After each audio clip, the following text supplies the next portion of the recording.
ہاں جی، 15 یا ہے اہل الکتاب قد جاءکم رسولنا یبین لکم جی۔ کثیرا مما کنتم تخفون۔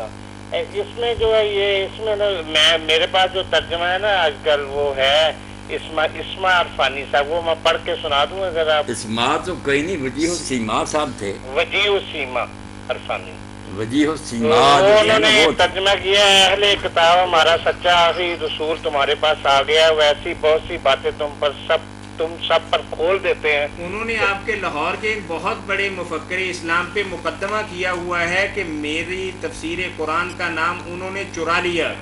یہ انفارمیشن آپ کی طرف سے ابھی ملی ہے۔ یہی شیخ حرم ہے جو چرا کر بیچ کھاتا، گلی میں بوزر و دل کے ویسو چادر اللہ۔ انہوں نے اپنی تفسیر تو لکھی کوئی نہیں، صرف ترجمہ ہی لکھا ہوا ہے۔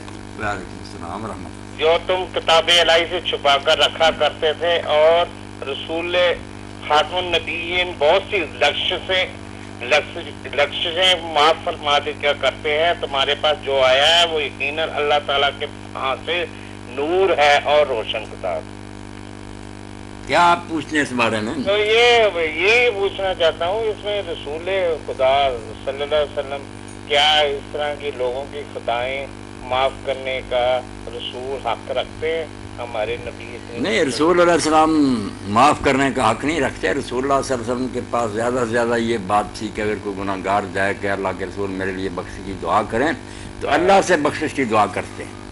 اللہ کا رسول نہیں معاف کر سکتا، وَمَن يَغْفِرُ الذُّنُوبَ إِلَّا اللَّهُ، گناہوں کو کون بخش سکتا ہے سوائے اللہ، کسی کو حق نہیں۔ دعا کر سکتے ہیں، اچھا تو بھی دعا کر، میں بھی کرنا، اللہ تجھے بخشے، یہ بات ہے۔ یہاں جو بات ہے نا، اگر انہوں نے ترجمہ کیا نا بہت سی خطائیں معاف کرتا تو غلط کیا، یا خطاؤں کی کوئی بات نہیں۔ اب صحیح ترجمہ سنیں، یا اہل الکتاب، اے اہل کتاب، قد جاءکم رسولنا، تمہارے پاس ہمارا رسول آ گیا۔ یہ ذکر حضرت محمد رسول اللہ صلی اللہ علیہ وسلم کا کہ اہل کتاب ہمارا رسول اب آ گیا، یبین لکم کثیر مما کنتم تخفون من الکتاب، تو کتاب میں سے، تورات اور انجیل میں سے جو بہت سی باتیں تم نے چھپائی ہوئی تھی نا اور لوگوں کو نہیں بتاتے، پردہ ڈالا ہوا تھا، یہ ان کو کھول کھول کر بتا رہا۔ قرآن نے ننگے کر دیے کہ یہاں جہاں ان لوگوں نے تحریف کی ہے، یہاں چیزیں چھپائی ہوئی ہیں۔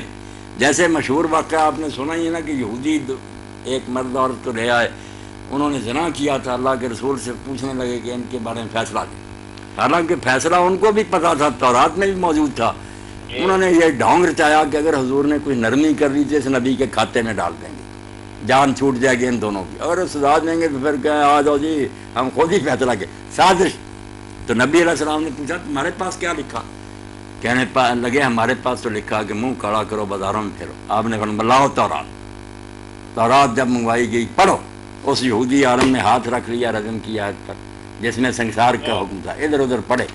تو عبداللہ بن سلام رضی اللہ عنہ مسلمان ہو چکے تھے، انہوں نے کہا اللہ کے رسول یہاں آیت ہے جس پر اس نے ہاتھ رکھا ہوا، ہاں۔ تو آپ نے پھر ابن سوریہ ان کا عالم تھا، اس کو کہا اللہ کی قسم ہے جس نے تورات اتاری، سچ بتا۔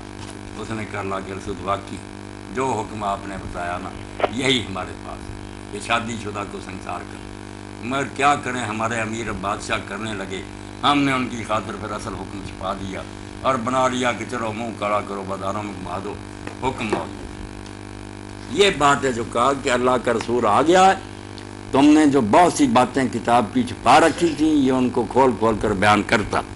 اور اس کے بارے میں یہاں گناہوں کی بات نہیں ہے، یعفو عن کثیر، کہ اور بھی بہت باتیں ہیں جو تم نے چھپا رکھی ہیں، مگر بہت سی باتوں سے درگزر کر دفع کرتا ہے، ان کو بیان نہیں کرتا، کثیرن بہت سی بیان بھی کرتا ہے، اور اس کے پیچھے نہیں پڑ گیا کہ یہودیوں کے ہے بھی بیان کریں، بہت سی دفع کرتا، نظر انداز کرتا۔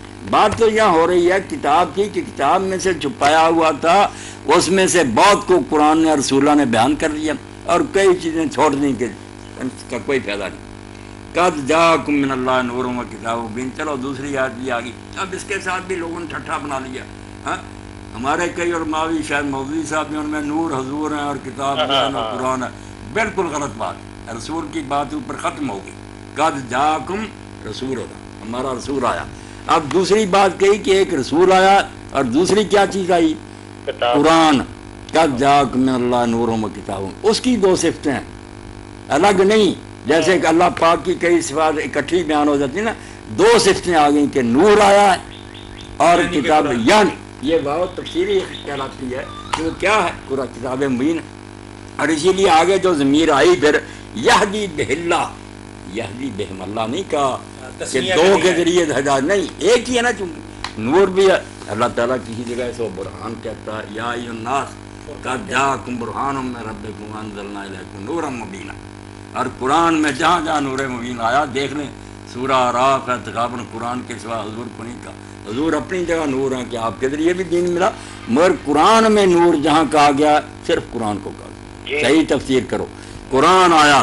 اور اگر لوگ کہیں نہیں واو ہے، واو کئی مولوی شرارتی ہوتے ہیں اور ہے، میں اور بتاتا ہوں کہ آپ پڑھ لیں یہ کیا ہے. سورہ جو لقمان ہے اس میں اللہ تعالیٰ کیوں فرماتا تل کا آیات نہیں، اس میں نہیں، سورہ نمل میں غالباً پڑھوں گا وہاں اور بھی ہے.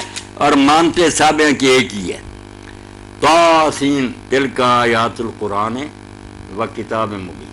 اب بات کریں کہ یہ آیتیں ہیں قرآن کی اور کتاب مبین کی. اب دو چیزیں، قرآن اور کتاب مبین. کوئی اللہ سے ڈرنا چاہیے.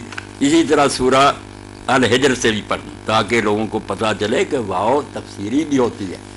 ایک بات ہوتی ہے وہ یعنی کے معنی میں دیتی ہے. یہاں بھی اللہ تعالیٰ فرماتا ہے کہ لوگوں دل کا آیات الکتاب و قرآن مبین. یہاں ترتیب بدلی، وہاں تھا دل کا آیات القرآن و کتاب مبین، یہاں آ گیا پہلے دل کا آیات الکتاب و قرآن مبین. یہ آیتیں ہیں کتاب کی اور قرآن مبین ایک ہی چیز ہے. یعنی یہاں واو تفسیری ہوگی، تفسیری. تو نور اور کتاب مبین. امین صاحب بہت شکریہ آپ کی معرفت ہمیں، مطلب یہ قیمتی جوہر اور موتی جو ہیں وہ مولانا سے ملے ہیں. کمال ہو گئی، یہ تو زبردست چیزیں ہیں. اور یہ امین صاحب ایسے ہی ہے جیسے اردو میں ہم کہتے ہیں امن و آسائش. امن و آسائش ہے کیا ایک ہی ہے. دن اور دن اور رات. یہ عطف تفسیری کہلاتے ہیں یعنی کے معنی دیتے ہیں. بہت شکریہ مولانا. مطلب رسول کا تو الگ ذکر اوپر آ گیا، قد جاءکم رسول، وہ ٹکڑا تو گزر گیا. ٹھیک ہے. اور آپ نے جو بات بتائی ہے کہ زمین بھی یہاں واحد کی ہے.